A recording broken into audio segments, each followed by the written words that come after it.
바로 어제였습니다. 이번 21대 대통령 선거 첫 TV토론, 경제 분야 TV토론이 있었습니다. 오늘 그 관전평을 말씀드려야 될 텐데요. 요즘 사진을 넣느라고 언론사가 빠졌습니다. 연합뉴스입니다. 민주 국힘 첫 TV토론 결과 두고 아전 인수 비난, 민주 김문수 졸속 후보 민난, 윤석열 닮아 무능무책임, 국힘 이재명 무지무책임 토론, 국민 불안 지수만 높여 이준석 이재명 어쩌라고식 답변은 인성 문제. 어제 보니까 난리도 아니었습니다. 일단은 첫 토론회가 있었습니다. 경제 분야였고요. 김병건 기자님 관전평 일단은 압축적으로 한번 말씀해 주십시오. 김문수 후보가 좀 안쓰러웠다. 왜요? 김문수 후보가 왜 안쓰러웠습니까? 그러니까 아니 파상 공격은 이재명이 당했는데 왜 김문수가 안쓰러울까? 궁금하네요. 보통 우리가 토론을 할 때 이거 제3자한테 보여주는 건데 이준석 후보가 모르는 게 있어요. 그러니까 자기가 논리나 지식을 가지고 상대방을 누르는 것도 중요하지만 사람들은 그렇게 생각하지 않아요. 맞아요. 네, 그런 게 그러니까 있습니다. 꼭 이성만으로 판단하지 않는데. 그렇죠. 애티튜드나 이런 것도 많이 봐요. 네. 네, 사람들이 그때 어떻게 김문수 후보는 모든 후보에게 다 이렇게 당했어. 점잖게 돼 있는데 대로 당했죠, 많이. 네, 그래서 그렇습니다. 일단 김문수 후보는 안 됐다. 애잔하다. 너무나 호평을 해주시는데 저랑 일단은 먼저 쭉 얘기해 주시죠. 그다음에 이재명 후보는 부자 몸조심. 부자 몸조심. 이재명 부자 몸조심. 그다음에 이준석 후보는 니 잘났다. 나 잘났다. 나 잘났다. 모두가 다 얘기했나. 나 똑똑해요. 나 잘났어요. 정신승리. 정신승리. 권영국 후보는요. 기탁금 낸 보람은 있었다. 기탁금 낸 보람은 있었다. 그렇게.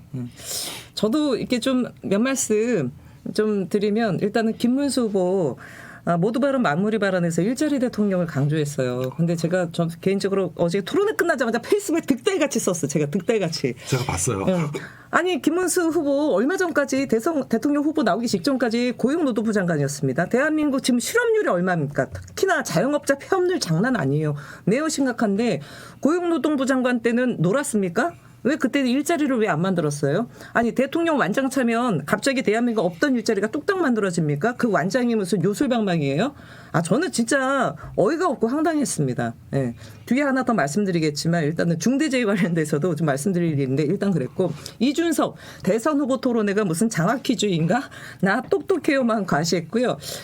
제가 이준석 후보 보니까 두 가지가 없어요. 어제 토론회에서 여유가 너무 없더라고. 나름 TV 토론 굉장히 잘하는 사람인데 얼굴 빨개져서 나왔다고 약 먹었다고 하는데 일단 여유가 너무 없었어요. 약 먹어도 그건 여유가 없었어. 그리고 본인 비전은 없어. 이재명 후보 까고 김문수 까는 거에는 있었는데 본인 그게 없었어요. 제가 방금 전에 유시민 작가 얘기했잖아요. 유시민 작가가 옛날에 했던 말이 있어요. 제가 그걸 정말 잊지를 못하는 게 정치는요. 똑똑한 한 사람이 하는 게 아니라 지혜로운 사람이 해야 된다는 말을 한 적이 있어요. 제가 직접 들었습니다. 그게 어제 생각났고요. 우리 권영국 후보 어제 존재감 부각했습니다. 분명한 색깔 드러냈어요. 근데 정말 아쉬운 게 하나 있었습니다. 20년째 똑같은 말을 그대로 반복하고 있다. 20년째 대선에서 했던 얘기를. 그게 너무 좀 안타까웠고요. 이재명 후보는 예상대로 집중 공격이 있었고요. 제가 보기에는 여유롭게 방어 잘한 것 같아요. 아까 부자 몸조심 했는데 평타다. 근데 권영국 후보님 같은 경우는 사실 민주당이 이제 오른쪽으로 많이 갔기 때문에 왼쪽이 많이 비었거든요. 잠깐 이재명 얘기까지 마저 하고 이제 분석. 네.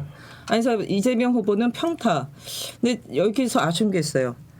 공격도 많이 받다 보니까 근데 이 양반이 장점이 있더라고. 공격받아도 자기 비전 얘기는 또 하더라고. 근데 이게 좀 비전 관련된 부분들이 깊게 남지가 않았어요. 그게 아쉽다. 네, 일단 여기까지. 그래서 종합적으로 각각 후보도 한번 얘기하죠. 지금 권영국 후보 얘기했으니까. 예. 그러니까 이재명 후보 같은 경우는 좀 울컥할 수 있는 찬스가 있었는데 그걸 잘 이재명? 네. 화날 수 있는, 그치. 네. 저기 저기가 특히 같은 경우 이준석이 사이비 얘기했을 때 내가 보기에는 정말 이게 빡쳤을 수 있어요. 근데 꾹 참더라고, 진짜 느껴져 그게. 몇 번 있었어요. 그리고 권영국 후보는 민주당이 우측으로 많이 갔기 때문에 좌측 포지션을 넓게 쓸 수 있거든요. 좌측에 있는 수많은 좋은 아젠다들이 많은데 그렇죠. 그거를 내세우지 못한 거예요. 왜냐하면 민주당을 지지하고 있고 이재명을 지지하지만 이 좌파 진영에서 가지고 있는 좋은 아젠다들 아직도 유효한 것들에 대해서 권영국 후보가 좀 더 세게 목소리를 높였으면 어땠을까? 비슷한 부분입니다. 전 대단히 안타까웠던 부분이 우리 또 진보 진영에게 과거에 같이 하셨던 분들이니까 말씀드리는데 20년째 똑같은 얘기하고 있습니다. 대선 때 20년째 똑같은 얘기하고 있어요. 똑같은 아젠다만 얘기하고 있어요. 사실 그거보다도 좀 디테일하고 뭔가 부각할 수 있는 부분이 있을 텐데 그런 부분이 사실 많이 아쉬웠는데 그래도 저는 그럼에도 불구하고 권영국 후보가 라디오에서 나왔던 인터뷰보다 훨씬 잘했어요. 그리고 초반에 있지 않습니까? 김문수를 때려잡았던 부분들 있지 않습니까? 저는 너무 잘하시더라고. 통쾌하게. 근데 제가 그걸 알았어요. 이 권영국 그 후보가 변호사잖아요. 변호사 같은 경우 공방을 하지 않습니까? 확실히 공방을 잘하시더라고. 그리고 오늘 아침에 라디오 인터뷰에서 악수를 안 했지 않습니까? 근데 저는 악수를 안 한 이유를 말씀해 주시는데 아니 내란과 관련돼서 사과도 하지 않고 지금 사실 나오지 말아야 되는데 버젓이 나와서 지금 어제 토론에서도 뻘소리 계속 하지 않았습니까?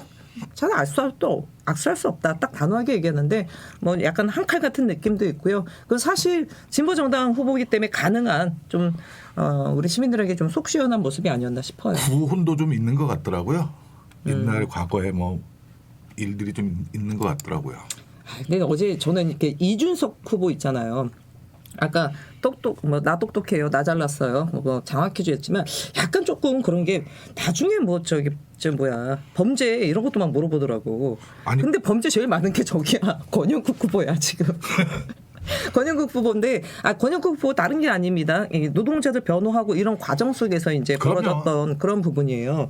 근데 그것까지 해서 뭐 저거 한다 그래가지고 참 이 소위 말해서 진보 정당에 계신 공직자를 했던 분 중에서도 전과 7범도 있습니다. 근데 그 전과가 그런 전과가 아니에요. 민주화 운동하다 노동 운동하다가 막 공무집행방해 막 이런 부분이거든요. 사실은 하여튼 그랬습니다. 뭐 좀 더 말씀하실 부분. 준석이 정치 저렇게 하면 안 되는데 그러니까 사람이 다 떠나지. 꼭 옛날 안철수 같지 않아요? 주변 두 사람들이 이렇게 하나 떠나는 게. 제가 오늘 그 말씀 드리고 싶었던 게 사람 떠나가는 것도 그렇고요. 안철수 후보가 국민의힘 당내 경선 때 강조했던 게 뭔지 아세요? 이공계 출신이었어요. 지금까지 대한민국 대통령들 뭐 문과 출신들이어서 뭐 이런 건데 저는 그게 약간 좀 거슬렸거든요. 문과냐 이과냐 이런 걸 나눠가지고 이렇게 하는 게 그랬는데 어제 본인이 또 얘기하잖아. 응? IT 얘기하면서 뭐 이과 출신 대통령 만들어야 된다 그러는데 아까 저희도 말씀드렸지만요. 대통령은요 똑똑한 사람이 아닙니다. 지혜로운 사람을 선택해야 되는데 나 똑똑해요 백날 얘기하면 뭐랍니까? 대한민국 지금 더 이상 이런 얘기 하는 거는 의미가 없는 것 같고요. 아니 자기 주변인 그 몇 사람들조차도 관리를 못하고 당을 나가서 다른 사람을 지지선언하게 만드는 사람의 지도력 뭐 그런 것들이 어느 정도 보이는 것 같습니다. 어제 토론회를 보면서 넓은 좀 인품이나 이런 거 많이 보잖아요. 애티튜드 뭐 이런 거 보는데 너무 야박하고 매몰차고 좀 뭐 싸가지 없다라는 느낌이 확 들 정도에 약간 좀 그런 부분들이 좀 아쉬웠고요. 아니 예전에 저도 한 두어 번 같이 라디오에서 한번 해봤을 때 그때 좀 안 그랬는데 그러니까 말을 좀 빨리 하고 콕콕콕콕 얘기하는 스타일은 있긴 하지만 너무 이게 대통령 후보다운 품이 못 느껴졌다라고 좀 말씀. 참고로 저는요. 대통령은 문과 출신이어야 된다고 생각하는 사람입니다. 인문학적 소양과 등등 뭐 이런 부분. 왜냐하면 그거 되게 중요하다 봅니다. 왜냐하면 정반대예요. 그러니까 기술이 좋은 사람이 아니라 세상을 바라보는 통찰. 그렇죠. 그러니까 우리가 있어야죠. 앞으로 어떠한 사회로 가겠다고 하는 확고한 철학 같은 게 있어야 되죠. 그래서 그 철학으로 말미암아 국민한테 선택을 받고 맞습니다. 그 철학에 맞는 사람들 쓰는 것이 지도자라고 생각을 합니다. 그래서 뭐 이공계가 뭐 저거 대통령 정치를 해야 된다 그러면 MIT 가면 되죠. 아니 저는 사실은 뭐 말씀하신 부분에 아주 전적으로 동의하는데 사실 대통령이 되는 사람이 저는 가져야 될 덕목 중에 가장 중요한 게 사람의 마음을 헤아리는 거거든요. 응? 정치라는 게 사실은 그 본령이 저는 측은지심이라고 봅니다. 정치의 본령은 측은지심이에요. 주변에 어려우신 분들, 뭐 힘없는 분들 보면 안타까워하고 이분들의 삶이 어떻게 더 나아질지 이걸 제도화시키는 게 사실 정치의 본령이라고 보는데 그런 측면에서 굉장히 야박한 느낌이 있는 거죠. 그래서 제가 좀 어제 보면서 좀 들었던 생각이 일단은 이재명 때리기를 했는데 한 방울 희망은 없었어요. 진짜 강력한 펀치는 없고 그냥 보이지 않는 잼만 날려가지고 남는 거라고는 커피 원가 120원 그거밖에 남는 게 없는 것 같더라고요. 그리고 한 말씀 좀 제가 드리고 싶은 게 어제 이제 권영국 후보가 중대재해처벌법과 관련돼 가지고 김문수, 이준석 후보한테 얘기했는데 둘은 반대입니다. 특히 김문수 후보가요. 중대재해처벌법 폐지가 공약입니다. 어제 심지어 발언에서 악법이라고 얘기했어요.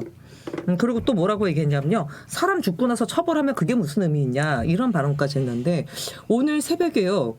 지금 경기도 시흥에 소재하고 있는 SPC 삼립공장에서 50대 여성 노동자가 윤활유 뿌리다가요. 기기에 또 끼어서 사망하는 산재 사고가 벌어졌습니다. 저는 새벽에 그거 거의 리얼타임으로 봤어요. 여러분 잘 아시겠지만요.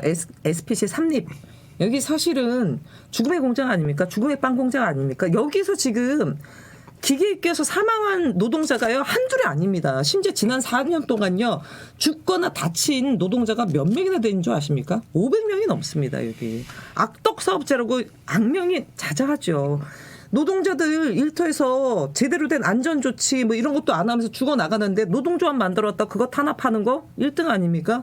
대단히 문제가 많은데 어제 김문수 후보 특히나 직전에 고용노동부 장관이었고요.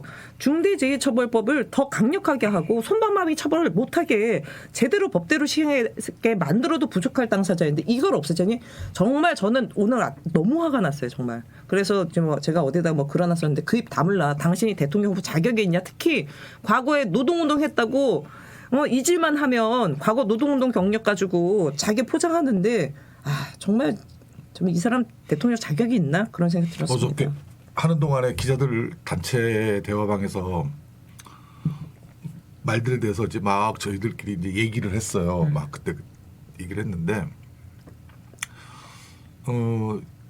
저는 그게 하나도 안 이상한 게 고용노동부 장관 시절에 건폭이라는 표현을 쓰고 다녔어요.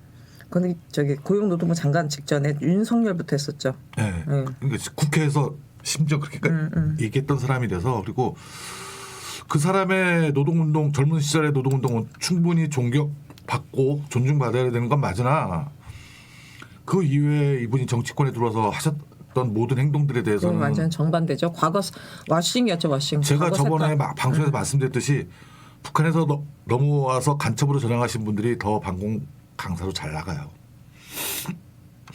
그러니까 자기 과거에 대한 부정, 세탁 등등이기 때문에 더 오른쪽 문을 넘어서 이제 그로 가는 부분에 마찬가지인데, 이게 SPC에서 한두 번 죽은 게 아니라 특히 중대재해처벌법은요. 제가 그 법이 제정됐던 날까지 또렷이 기억하고 그 현장에 있었던 당사자인데 이거는 21대 국회 여야 합의로 됐습니다. 그때 당시 국민의힘 원내 부대표였던 김성원 국회의원이 이게 언제 이렇게 등등 합의됐습니다라고 저한테 직접 지나가는 나를 세우면서까지 얘기를 해서 그게 갑자기 착착착착 긴 시간 단신 농성도 있었지만 그랬던 법이에요. 근데 이거를 하여튼 여기까지 하겠습니다. 저는 기사로도 참 많이 썼어요.